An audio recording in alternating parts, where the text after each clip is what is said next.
સાંસારિક ઈચ્છાઓ તો પ્રતિપલ જાગતી હોય છે, પણ અલૌકિક ઈચ્છાઓ, અલૌકિક કામનાઓ કેવલ ને ભગવત પ્રેરણાથી જ મનમાં આવતી હોય છે. સહજમાં મનને અલૌકિક મનોરથ જાગતો નથી મનમાં. ઠાકોરજીને જ્યારે કોઈ પરિવાર થકી, કોઈ વ્યક્તિ થકી કંઈક કરાવવાની ઈચ્છા થાય ને, કે આના હાથે મારે કોઈ સત્કર્મ કે અલૌકિક મનોરથ કરાવવો છે, ત્યારે ભગવાન પોતે વિચાર બની એ વ્યક્તિના મનમાં પ્રગટ થતા હોય છે. ભગવાનનું પ્રાગટ્ય કથામાં થાય એ તો પછીની વાત. જેમ દેવકીજીના મનમાં પહેલા ભગવાન આવ્યા અને પછી પ્રગટ થયા, એમ કોઈક ને કોઈક મનોરથીના મનમાં પહેલા ભગવાન વિચાર રૂપે આવે અને એના મનમાં ભાવ આવે કે આવું કંઈક કરવું છે, આવો કોઈક મનોરથ છે. અને જ્યારે એ વિચાર મનમાં આવે પછી વ્યક્તિ એના માટે યત્ન અને પ્રયત્ન શરૂ કરે. કારણ કે કેવલ વિચારથી તો થતું નથી. એટલે સૌથી પહેલા ઘરમાં વાત કરે વ્યક્તિ કે આવો કંઈક ભાવ મનમાં આવ્યો છે. એ વિચાર જો ઈશ્વર પ્રેરિત હોય ને તો કદાચ કોઈ પ્રતિકૂળ હોય ને એ પણ અનુકૂળ થઈ જાય અને ઘરમાં બધાની સહમતિ થઈ જાય કે ના ના આવો સરસ વિચાર આવ્યો છે તો ચોક્કસ આપણા પરિવાર, આપણા કુટુંબ થકી આવો કંઈક મનોરથ થવો જોઈએ.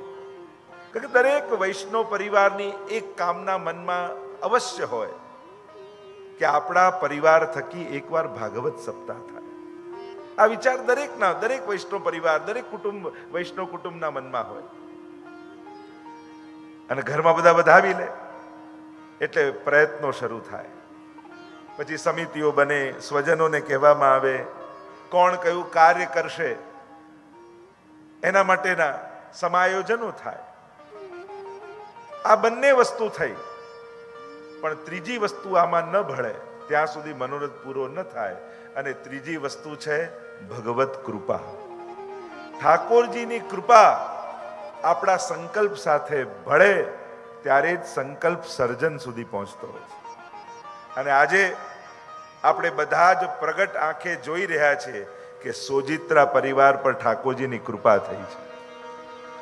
અને એટલે જ આવા સુંદર પંડાલમાં, આવા સુંદર સ્ટેજ જ્યાં નાથદ્વારાનો ભાવ, નંદાલયનો ભાવ છે, અને ત્યાં ભાગવતજીની ગોદમાં જાણે આપણે બધા બેઠા છીએ. સ્વયં ભાગવત ભગવાન કૃપા કરવા માટે તત્પર થયા છે.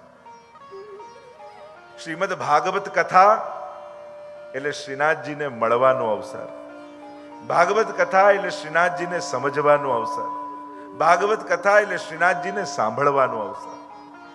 કારણ કે જ્યારે જ્યારે મંદિરમાં જઈએ ત્યારે આપણે જ બોલતા હોઈએ છીએ અને ભગવાન સાંભળતા હોય છે.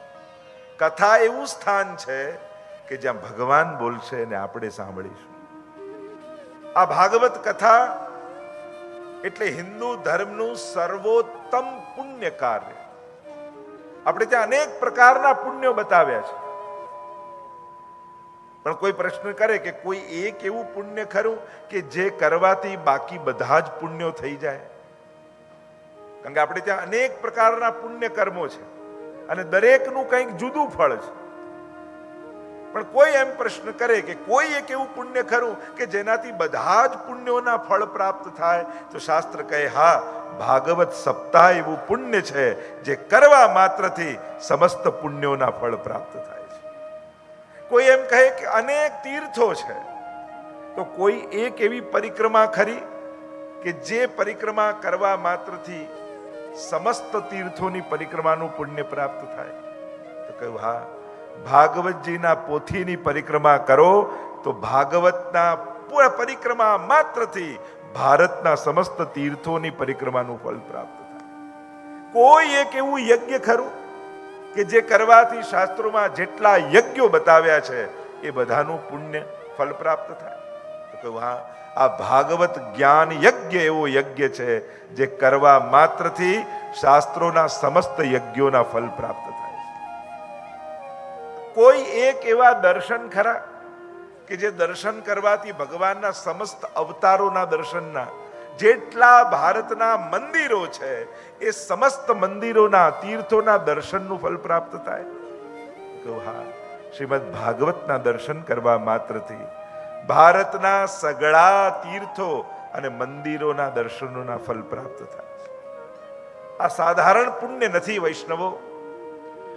આપણે ત્યાં તો કહ્યું પિતાનું, પૂર્વજોનું અને પિતૃઓનું આ 3 પુણ્ય ભેગા થાય ત્યારે ભાગવત કથા કરવાનો અવસર આપણને મળતો હોય છે.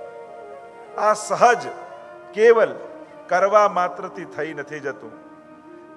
કેટલા જન્માંતરે ભવેત પુણ્યમ તદા ભાગવતમ લભેત. જન્મ જન્માંતરના પુણ્યો સંચિત થાય અને ત્યારે આપણા પરિવાર થકી શ્રીમદ ભાગવતજી રૂપે ભગવાન પધારતા હોય છે. એટલે જીવનનું આ પરમ ફળ માનવામાં આવ્યું છે. શ્રીમદ ભાગવતની કથા એટલે સંશયથી સમાધાન સુધીની કથા, પ્રશ્નથી કૃષ્ણ સુધીની કથા, શ્રાપથી સમર્પણ સુધીની કથા, મૃત્યુથી અમરત્વ સુધીની કથા છે. સંસારને આટલા વર્ષો સુધી સાંભળતા આવ્યા પણ કાંઈ કામ સર્યું નહીં. લાવ 7 દિવસો ભગવાનને સાંભળીને જુઓ. આ શ્રીમદ ભાગવત સાક્ષાત શ્રીનાથજી બાબાનું વાંગમય સ્વરૂપ છે, વાણીમય સ્વરૂપ છે. આને કેવલ કોઈ ગ્રંથ કે પુસ્તક ન માનતા. એ જ ભગવાનને જ્યારે પર્વત રૂપ બનવાની ઈચ્છા થઈ ને તો ગિરિરાજજી બની ગયા. એ જ ભગવાનને પાંખો ફેલાવીને ઉડવાની ઈચ્છા થઈ તો ગરુડ બની ગયા. એ જ ભગવાનને વૃક્ષ બનવાની ઈચ્છા થઈ તો એ તુલસીનું છોડ બની ગયા. એ જ ભગવાનને કલકલ કલકલ નદી રૂપે વહેવાની ઈચ્છા થઈ તો યમુનાજી બની ગયા. એ જ ભગવાનને મૂર્તિ સ્વરૂપે પ્રગટ થવાની ઈચ્છા થઈ તો શ્રીનાથજી બની ગયા. એ જ ભગવાનને ગ્રંથ બનવાની ઈચ્છા થઈ તો એ ભાગવત બનીને બિરાજમાન થઈ ગયા. આમનામાં કોઈ ભેદ ન જાણતા જે ગિરિરાજજી રૂપે પર્વત આકારે ભગવાન છે, જે નદી રૂપે યમુનાજી રૂપે ભગવાન છે, જે સાક્ષાત મૂર્તિમંત સ્વરૂપે શ્રીનાથજી રૂપે ભગવાન છે, એ જ ભગવાન આજે ગ્રંથ રૂપે ભાગવત રૂપે અહીં બિરાજમાન છે. એમાં જરાય ન્યૂનતા ન સમજતા. આંખોના કેવલ આકાર બદલાય છે. આંખો જ્યારે દર્શન કરે ત્યારે જુદા જુદા આકારે ભગવાન ભાસે તો એ જ ભગવાન આજે અહીંયા ગ્રંથ રૂપે બિરાજમાન છે, પોથી રૂપે બિરાજમાન છે. એવી જ મહત્તા, એવું જ મહાત્મ્ય, એવો જ ભગવત ભાવ મનમાં રાખીને બેસજો અને પ્રયોગ કરજો. તમને એક પ્રયોગ આપો, અનુભવ કરજો ભાગવત ભગવાનનો. 7 દિવસ અહીંયા બેસો તો મનમાં કોઈ એક પ્રશ્ન ધારીને બેસજો. કોઈ પણ એક પ્રશ્ન પૂછતા નહીં. 7 દિવસમાં સ્વતઃ તમને એનો ઉત્તર મળી જશે. કોઈ પણ એક શંકા લઈને બેસો. અને બીજું એક તમે પરીક્ષા કરજો. આ કલ્પવૃક્ષ છે ને, કોઈ પણ મનમાં એક મનોરથ ધારીને બેસજો 7 દિવસ ભાગવતજીમાં. અને 7 દિવસ જો બેઠા તો ઠાકોરજીની એવી કૃપા થશે કે તમારો એ મનોરથ નિશ્ચિત પૂરો થશે. કારણ કે આ ભાગવત ભગવાન નિગમ કલ્પતરોર ગલિતમ ફલમ શુકમુખાદ અમૃતદ્રવ સંયુતમ પીબત ભાગવતમ રસમાલયમ મુહુરહો રસિકા ભૂઈ ભાવકા. આને કલ્પ વૃક્ષ કયો છે. અને કલ્પ વૃક્ષ હોય ને એની પાસે માંગવાનું ન હોય, કેવલ વિચારવાનું હોય. અને જે વિચારીને બેસજો એ ઠાકોરજી તમારો વિચાર મનોરથ માનીને પૂર્ણ કરશે. પણ હા, એ વિવેક રાખજો, જે ભગવાન આપી શકે એની પાસે સંસાર માંગવું એ મૂર્ખતા છે. સંસાર તો તમારા પુરુષાર્થથી પણ તમને મળી જશે, પણ સંસાર જેને પણ મળ્યો ક્યારે પણ સંસાર એનો થયો નથી. એ નિશ્ચિત વાત છે. જેણે જેણે સંસારને મેળવવાની, પકડવાની, પામવાની ઈચ્છા કરી અને એને કદાચ લાગ્યું કે હવે બધું જ મારું, પણ ક્યારે પણ સંસાર તમારો થવાનો નથી, કારણ કે કોઈનો થયો નથી. તો લાવને પ્રયાસ કરીએ. સંસાર તો આપણો ક્યારે થયો નથી, પણ ભગવાન મારો થઈ જાય એનો એક પ્રયાસ કરીને જોઈએ. કારણ કે ભગવાન જેણે માંગ્યા છે અને ભગવાન જેનો થયો છે, પછી ભગવાને ક્યારે એને છોડ્યા નથી. પછી ભલે ભગવાન પર આંગળી ચીંધશો, પ્રશ્ન કરશો, શંકા અને સંશય કરશો, અરે ક્રોધ કરશો, નારાજ થશો, તો ભગવાન એકવાર તમારો થયો ને એ તમને ક્યારે છોડશે નહીં. અને એનો અનુભવ તમે જુઓ, મહાભારતના યુદ્ધમાં જુઓ. પાંડવોએ આ બધું જ કર્યું, પ્રશ્નાર્થ પણ કર્યા, ભગવાન પર નારાજ પણ થયા, શંકાઓની આંગળી પણ ચીંધી. પણ એકવાર જે વ્યક્તિએ કહ્યું ને કે હે કૃષ્ણ હું તારો થયો, ભગવાને એનો સાથ ક્યારે છોડ્યો નથી. તમે બધા જ બ્રહ્મ સંબંધ સમયે હાથમાં તુલસી દળ લઈ અને ઠાકોરજી આગળ બોલ્યા છો. પંચાક્ષર મંત્ર જ્યારે આપણને બોલાવવામાં આવે છે ત્યારે હાથમાં તુલસી દળ લઈને શું બોલીએ છે? હે કૃષ્ણ હું તારો છું, હે કૃષ્ણ હું તારો છું, હે કૃષ્ણ હું તારો છું. અને જ્યારે આ 3 વાક્ય તમે બોલો છો 3 વાર, આ 5 અક્ષર, ત્યારે તમે તો બોલવા માટે બોલી ગયા, પણ ભગવાન જીવનભર તમારી સાથે બંધાઈ ગયો. હવે તમારા અંતિમ શ્વાસ સુધી એ તમારી સાથે જોડાઈ ગયો છે, સંકળાઈ ગયો છે. તમારી દરેક જવાબદારીઓ એને સ્વીકારી લીધી છે. તમને તો ખબર પણ નથી, ખ્યાલ પણ નથી, પણ એ પ્રતિ પલ તમારી જવાબદારી લઈને ફરે છે. તમે કદાચ ભૂલી જતા હશો, પણ એ તમને ક્યારેય નથી ભૂલતો. ઘણા લોકો એમ કે અમે સેવામાં હોઈએ ને ત્યારે અમારું તો મન ભટકે, ઠાકોરજીમાં રહેતું નથી. તમે આવું કહી શકો કે સેવામાં બેસવા છતાંય મન ભટકે, પણ એક વસ્તુ યાદ રાખજો, સેવામાં હો ત્યારે તમારું મન ભલે ભટકતું હશે, ઠાકોરજીનું મન તો તમારામાં જ હોય છે, એની દ્રષ્ટિ તો તમારામાં જ હોય છે. એ તમારા સિવાય બીજા કોઈને જોતો નથી હોતો. એટલે હવે જ્યારે સેવામાં બેઠા હો ને ત્યારે તમારું મન ક્યાં છે એનું ન વિચાર કરશો, ઠાકોરજીનું મન તમારામાં છે એટલું યાદ રાખશો ને તોય મન ક્યાંય નહીં ભટકે. પ્રભુ મને જોઈ રહ્યા છે, પ્રભુનું ધ્યાન મારી તરફ છે. અરે અહીંયા લૌકિકમાં પણ કોઈ પ્રસંગે બેઠા હોય ને કોઈ આપણને ધારી ધારીને જોતું હોય ને તોય મન બીજે ના જાય, પેલો જુએ છે, પેલો જુએ છે, પેલો જુએ છે. મન એનામાં રહે ને કે પેલો જોઈ રહ્યો છે. તો કમથી કમ સેવામાં એકવાર પ્રયોગ કરજો, ઠાકોરજી મને જુએ છે. આવું સતત વિચારશો ને તો ઠાકોરજીને છોડીને મન ક્યાંય જશે જ નહીં. પ્રભુ જોઈ રહ્યા છે, પ્રભુ જોઈ રહ્યા છે. ભગવાન મને ક્યારે દેખાશે એ ચિંતા મૂકી દો, એ મને 24 કલાક જોઈ રહ્યો છે એનો વિચાર સતત કરો. અને જો એ વિચાર રહ્યો ને તો ક્યારે પણ તમારું મન ઠાકોરજી સિવાય બીજે ક્યાંય નહીં જાય.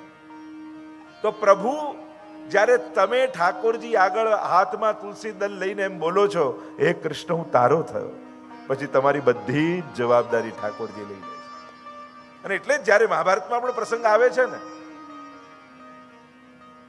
કે જ્યારે અર્જુન અને દુર્યોધન આવે છે, ભગવાન કહે છે કે હું યુદ્ધમાં રહીશ પણ હાથમાં હથિયાર નહીં લઉં. અને દુર્યોધન આગળ ભગવાન મૂકે છે, બોલ નિહત્થો, હથિયાર વગરનો હું જોઉં છું, મારી જરૂર છે કે મારી સેના જોઈએ છે. દુર્યોધને કહ્યું કે મારે તો આપની સેના જોઈએ, હથિયાર વગર આપને લઈને કરું શું? અને સેના લઈને દુર્યોધન ગયો અને ત્યારે ભગવાન હસવા લાગ્યા, અર્જુનને કહેવા લાગ્યા, અરે અર્જુન હવે તારી પાસે શું રહ્યું? કાંઈ નથી રહ્યું, હું તો નિહત્થો છું. અરે માખન અર્જુન ले गया, छाछ बची तेरे पास, हार निश्चित है तेरी, हरदम रहेगा उदास. माखन दुर्योधन ले गया, अब छाछ बची तेरे पास. ભગવાને દુર્યોધનને કહ્યું. અને ત્યારે અર્જુને બે હાથ જોડીને અર્જુનને કહ્યું કે અરે પ્રભુ જે આપનો હોય ભક્ત નહીં હોતા ઉદાસ, હાર નહીં જીત નિશ્ચિત है मेरी. अर्जुन ने કહ્યું जीत निश्चित है मेरी, भक्त नहीं होता उदास. अरे माखन की चिंता मैं क्यों करूं जब माखन चोर है मेरे पास. अरे भले ने हथियार वगर ना आप उभा हो, માખણની ચિંતા મારે કેમ કરવાની? માખણ ચોર મારી પાસે છે. યત્ર યોગેશ્વર કૃષ્ણ યત્ર પાર્થો ધનુર્ધર તત્ર શ્રી વિજયો ભૂતિર ધ્રુવા નિતિર્મતિર્મમ. જ્યાં ભગવાન છે વિજય ત્યાં જ છે. તો એ જ પરમાત્મા ભાગવતનું રૂપ ધારણ કરીને આપણા બધાની મધ્યમાં આજે બિરાજમાન છે. અને ભગવાનનું અનેક સ્વરૂપો આપણે ત્યાં છે, અનેક પ્રકારના ભગવત સ્વરૂપો છે. તમે ભારત વર્ષમાં તમે જુઓ, ઉત્તરમાં બદ્રીનાથ, દક્ષિણમાં રંગનાથ આમ બિરાજેલા છે. પૂર્વમાં જાઓ તો જગન્નાથ, પશ્ચિમમાં દ્વારિકાનાથ, દ્વારિકાજી બાજુમાં બિરાજે છે, અને મધ્યમાં બોલો ગોવર્ધનનાથ કી જય. અને ગર્ગ સંહિતામાં તો ગર્ગજી કહે કે ચારે ધામોની યાત્રા કરે પણ મધ્યમાં ગોવર્ધનનાથના શરણે ન જાય તો એ ચારે ધામોની યાત્રા એની અધૂરી જ છે. એ જ ગોવર્ધનનાથજી વાંગમય શબ્દમય રૂપ ધારણ કરી આપણા બધાની મધ્યમાં બિરાજ્યા છે. અનેક પ્રકારની પરમાત્માની પ્રતિમાઓમાં આ શબ્દમય વાંગમય પરમાત્મા છે. અને એટલે આમને સાંભળવાની મહત્તા છે. જેટલું પુણ્ય, જેવું મોટું ફળ શ્રીનાથજી બાબાના દર્શનનું છે ને, એટલી જ મહત્તા ભાગવતજીને સાંભળવાની છે. આ કર્ણના માધ્યમથી હૃદયમાં પધરાવાના છે. શ્રીનાથજી બાબાનું આ વાંગમય રૂપ મહાપ્રભુજી સમજાવે છે કે જે નાથદ્વારામાં શ્રીનાથજી બિરાજે છે એ જ શ્રીનાથજી આ ભાગવતજી છે. અને સમાનતા કરીને બતાવી. શાસ્ત્રોમાં પરમાત્માના 12 અંગ માનવામાં આવે છે. દ્વાદશાંગો હિ પુરુષ, એ પરમ પરમાત્મા પરમ પુરુષના 12 અંગ છે. જો એટલે જ માળામાં 108 મણકા હોય ને, આ 108 ની મહત્તા કેમ છે? કારણ કે ભગવાનના 12 અંગ માનવામાં આવ્યા છે. અને નવધા ભક્તિ છે તો 12 નવા 108. એટલે કે ભગવાનના સર્વાંગમાં આપણી નવધાએ નવધા ભક્તિ સિદ્ધ થાય. અને 108 એટલે જ મણકાના માણાના મણકા હોય. સર્વાંગમાં નવધા ભક્તિ. અન્ય પણ બીજા પણ ભાવો છે. તે 12 અંગવાળા શ્રીનાથજી બાબા, તો 12 સ્કંદ વાળો ભાગવતજી. ભાગવતજીમાં 12 સ્કંદ, 335 અધ્યાય, 18,000 શ્લોક અને 5,76,000 અક્ષર છે.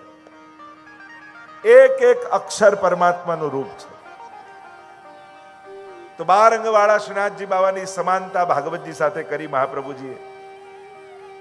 અને શ્રીનાથજી બાબાનું સ્વરૂપ તમે જુઓ તો ડાબો હાથ ઊંચો છે, જમણો હાથ કટી પર છે, મુઠ્ઠી વાળેલી છે, અંગૂઠો બહાર છે, અને બંને ચરણ સીધા છે. જો આપણે ત્યાં પરમાત્માના સ્વરૂપની ભાવનાની બહુ મહત્તા છે. બદ્રીનાથ જાઓ તો બદ્રીનાથજીનું સ્વરૂપ આવું કેમ છે, જગન્નાથજીનું સ્વરૂપ આવું કેમ છે, શ્રી રંગનાથજીનું સ્વરૂપ આવું કેમ છે, દ્વારિકાધીશનું સ્વરૂપ આવું કેમ છે. દરેકના સ્વરૂપની ભાવના છે. આપણે ત્યાં 3 પ્રકારની ભાવનાઓ સમજવા જેવી છે: સ્વરૂપ ભાવના, લીલા ભાવના અને ભાવ ભાવના.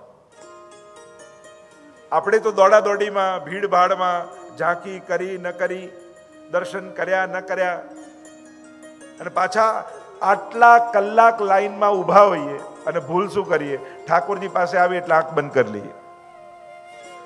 હવે આંખ બંધ કરવી હતી તો સામે આવવાની જરૂર ક્યાં હતી? આટલા કલાક આંખ બંધ કરીને ચિંતન તો કર્યું. પ્રભુ પાસે તો સાવધાન રહેવાનું, ક્યાંક મારી આંખ બંધ ન થઈ જાય, એટલા ક્ષણનો પણ મને અંતરાય ન થઈ જાય. એક ક્ષણ ભગવત દર્શન ગુમાવું નહીં, એવી તત્પરતા સાથે પ્રભુના દર્શન કરવાના. અને એટલે જ્યારે પણ શ્રીનાથજીની સન્મુખ ઉભા હો ને, ત્યારે સાવધાન સાથે પહેલેથી આંખોને કહી દેવાનું, જો હમણાં પાપણ બંધ ન થતી હો, કારણ કે આ જે ક્ષણ છે એ મારા જીવનની સૌથી કિંમતી ક્ષણ છે. અને એક ક્ષણ પણ ભગવત દર્શન હું ગુમાવવા નથી ઈચ્છતો. એટલી તત્પરતા, એવી સાવધાની સાથે ભગવત દર્શન કરવાના. ગોપીઓ કરતી ને કે એક પાપણ પણ બંધ ન થઈ જાય, એવી તત્પરતા રાખતી ગોપીઓ. અહીંયા જ્યારે જ્યારે તમે ભગવત દર્શન કરવા જાઓ, ત્યાં બદ્રીનાથમાં તપ કરી રહ્યા છે પરમાત્મા. બદ્રીનાથ ભગવાન. બધાના સ્વરૂપની ચર્ચા કરવા જઈશ તો ઘણો સમય જતો રહે, પણ ત્યાં બદ્રીનાથ ભગવાન તપ કરી રહ્યા છે. તપોભૂમિ છે. 4 ધામ જે વૈષ્ણવના મુખ્ય બતાવવામાં આવ્યા ભારત વર્ષના, ઉત્તરાખંડના 4 ધામ જુદા છે, પણ સમગ્ર ભારતના મુખ્ય 4 ધામ વૈષ્ણવોના. ઉત્તરમાં બદ્રીનાથ, દક્ષિણમાં ઘણીવાર લોકો બાલાજી માનતા હોય છે, પણ બાલાજી 4 ધામમાં નથી આવતા. શ્રી રંગનાથ આવે છે, અને રંગનાથ ભગવાન આમ પહોળેલા છે. એમની પણ મહત્તા છે, આખી કથા છે આ ચારે ધામોના જે મૂળ ભગવત સ્વરૂપો છે, ભારત વર્ષમાં બીજે ક્યાંય દર્શન કર્યા ન કર્યા તો ચાલે, પણ દરેક હિન્દુએ આ ચાર ધામ અને પાંચમા ગોવર્ધનનાથ, આ પાંચ નાથના દર્શન જીવનમાં એકવાર જરૂર કરવા જોઈએ. પ્રત્યેક સનાતન ધર્મના એ અનુયાયીએ આ પાંચ જગ્યાએ દર્શન અવશ્ય કરવા જોઈએ. ઉત્તરમાં બદ્રીનાથ, પૂર્વમાં જગન્નાથ. જગન્નાથ ભગવાનની એક વિશિષ્ટ કથા છે. કેમ જગન્નાથ ભગવાન આ રીતે બિરાજેલા છે એની બહુ અદ્ભુત, અને આગળ જો કથામાં સમય કે સંજોગો ઉભા થશે એવી ચર્ચા નીકળશે, તે ચર્ચા કરીશું. જગન્નાથ ભગવાન કઈ રીતે બિરાજમાન છે, અને પ્રાચીનતમ મંદિર છે. એ રીતે દક્ષિણમાં રંગનાથ, કેવી સુંદર કથા છે એની. ભગવાન લંકા તરફ દ્રષ્ટિ કરીને કઈ રીતે પહોળેલા છે, કઈ રીતે વિભીષણ પર કૃપા કરી રહ્યા છે, એની આખી કથા છે. એ રીતે શ્રી દ્વારિકાનો નાથ અહીંયા બિરાજમાન છે. એની દ્રષ્ટિ આખી કાઠિયાવાડ ઉપર કઈ રીતે કૃપા કરી રહ્યા છે, કેવા સુંદર ચતુર્ભુજ નારાયણ બિરાજમાન છે. એ જ રીતે મધ્યમાં ગોવર્ધનનાથ બિરાજમાન છે. ગિરિરાજજી પરથી પ્રગટ થઈ અને આજે રાજસ્થાનમાં નાથદ્વારામાં બિરાજમાન છે. એમની આખી જે સ્વરૂપ ભાવના, અને એ જ ભાવના ભાગવતજીની છે. સાક્ષાત એ જ ગોવર્ધનનાથજી પોતે તો અચલ સ્વરૂપે ત્યાં બિરાજ્યા છે, પણ ભક્તોના મનોરથો પૂરા કરવા માટે ભાગવત રૂપે બિરાજમાન થાય છે. ગોવર્ધનનાથજીના સ્વરૂપની જો ભાવના વિચાર કરો, ઊંચો ઉઠેલો હાથ, ઉક્ષિપ્ત ભક્ત પુરુષો, ઉક્ષિપ્ત હસ્ત પુરુષો ભક્ત, ઊંચો હાથ, અનેક પ્રકારની સુંદર ભાવનાઓ છે. તો એ જે સ્વરૂપ છે એવું જ સ્વરૂપ ભાગવતજીનું છે. ઊંચો હાથ કરી પોતાના લીલાના જીવોને પોતાના નિકુંજમાં બોલાવી રહ્યા છે, પોતાના શરણમાં બોલાવી રહ્યા છે. આવ આવ આવ એ રીતે બોલાવે છે. શ્રીનાથજીના 3 નામ મુખ્ય પ્રસિદ્ધ છે. એક નિકુંજ નાયક શ્રીનાથજી, બીજું નામ શ્રી ગોવર્ધનનાથજી, અને ત્રીજું દેવ દમન શ્રીનાથજી. આ 3 નામ પ્રસિદ્ધ છે શ્રીનાથજી બાબાના. પહેલું નામ નિકુંજ નાયક શ્રીનાથજી, અને એટલા માટે ઊંચો હાથની એક ભાવના એ કરી કે પોતાના નિજ લીલાના જીવોને નિકુંજ નાયક શ્રીનાથજી પોતાના નિકુંજના દ્વાર ઉપર ઊભા રહી અને જે ભૂતલ પર પડ્યા છે એ જીવોને પોતાની નિકુંજમાં બોલાવી રહ્યા છે. આવ આવ આવ. અને જે લીલાનો જીવ છે એ જ્યારે ઊંચો ઉઠેલો હાથ જુએ છે અને એને પોતાના લીલાના સ્વરૂપનો ભાન અને ભાવ જાગૃત થાય અને ખેંચાતો ખેંચાતો ખેંચાતો શ્રીનાથજી પાસે પહોંચી જાય. અને આજે પણ એ પ્રભાવ શ્રીનાથજી બાબાનો જુઓ. આટલી ભીડ ભાડની વચ્ચે, ધક્કા મુક્કીની વચ્ચે પણ 4 કલાક લાઈનમાં ઊભા રહ્યા પછી પણ 2 મિનિટ માટે શ્રીનાથજીની સન્મુખ થવાનો અવસર એને મળે. હજી તો દર્શન કર્યા ન કર્યા, ચાલો ચાલો ચાલો ચાલો, ઝાપટ વાગે તડાતડી, ચલો ચલો ચલો. અને જ્યાં શ્રીનાથજીના મુખથી નજર મળી ન મળી, અને જ્યાં બહાર આવે એટલે લીલાનો જીવ શું કે, મારે બ્રહ્મ સમન લેવું છે અને ઠાકોરજીની સેવા ઘરે પધરાવી છે. કેવલ શ્રીનાથજીની દ્રષ્ટિની સામેથી નીકળે અને એનો એવો ભગવત ભાવ જાગૃત થઈ જાય અને મનમાં એમ થાય ફરી ઝાંકી કરવાનો મોકો ક્યારે મળે, લાવો ને ફરી લાઈનમાં ઉભો રહી જાઓ. આ અમારા વૈષ્ણવને એક વારમાં કોઈ સંતોષ થાય? જોજો ઘણા લોકો જાય ને ફરી પાછા લાઈનમાં ઉભા રહી જાય. આટલા કલાક લાઈનમાં ઉભા રહ્યા પછી પાછા લાઈનમાં ઉભા રહે. શ્રીનાથજી બાવાની 2 ઘડીની ઝાંખી થઈ જાય. અને જે હજી મનમાં ભાવ ન થયો હોય અને પોતાના પતિદેવોને લઈને ગયા હોય, હજી હૃદયમાં એમને એટલો ભાવ ન હોય, એટલે આ મંગળાના દર્શન કર્યા તો ખરા, પાછા શૃંગાર ના કરવાના. આ શૃંગાર ના કર્યા તો ખરા, પાછા રાજભોગમાં શું જવાનું હોય? પણ એને ક્યાં ખબર છે મંગળાનો શ્રીનાથજી જુદો છે, શિંગારનો જુદો છે, અને રાજભોગની શોભા તો કંઈક જુદી જ છે. છીન છીન બાની કો ઓર હી ઓર, એની તો દરેક વખતની છટા કંઈક જુદી જ છે. અરે એકવાર દર્શન કરીને પાપણ બંધ થાય અને ફરી ખોલીને જુઓ ને તોય અમારો શ્રીનાથજી બાવા કંઈક જુદો લાગે. દરેક ક્ષણે જે નવીન છે એ જ તો એની મધુરાધિપતે રખિલમ મધુરમ, એ જ તો એનું માધુર્ય છે. તો એક નામ છે નિકુંજ નાયક શ્રીનાથજી. નિકુંજના દ્વાર પર ઉભા રહીને તમને બધાને પોતાની નિકુંજમાં બોલાવી રહ્યો છે. આ ભાગવત ભગવાન એનું જ તો સ્વરૂપ છે. તમને ઊંચો હાથ કરીને ભાગવત ભગવાન બોલાવે છે પોતાની શરણમાં. બીજું નામ છે શ્રી ગોવર્ધનનાથજી. આગળ ભાગવતમાં 10મા સ્કંદમાં કથા આવશે, ઇન્દ્રમાન ભંગની કથા. અને પોતાની વામ ભુજાની કનિષ્ઠા ઉપર ગિરિરાજજીને ધારણ કરી બધા જ વ્રજવાસીઓને પોતાના શરણમાં બોલાવશે કે આવો, તમારો રક્ષક હું છું, હું છું ગોકુલનો નાથ, તમારી રક્ષા કરવાની મેં પ્રતિજ્ઞા કરી છે અને મારી શરણમાં આવી જાઓ. એક સ્વરૂપ શ્રીનાથજીનું આ છે. અને ત્રીજું સ્વરૂપ છે દેવ દમન શ્રીનાથજી. સમસ્ત દેવતાઓનું દમન કરી એમને દેવતા પદ યાદ અપાવી અને સર્વ પ્રકારના અન્યાશ્રયો છોડાવી પોતાની અનન્યતાનું દાન નિજ ભક્તોને કરે છે.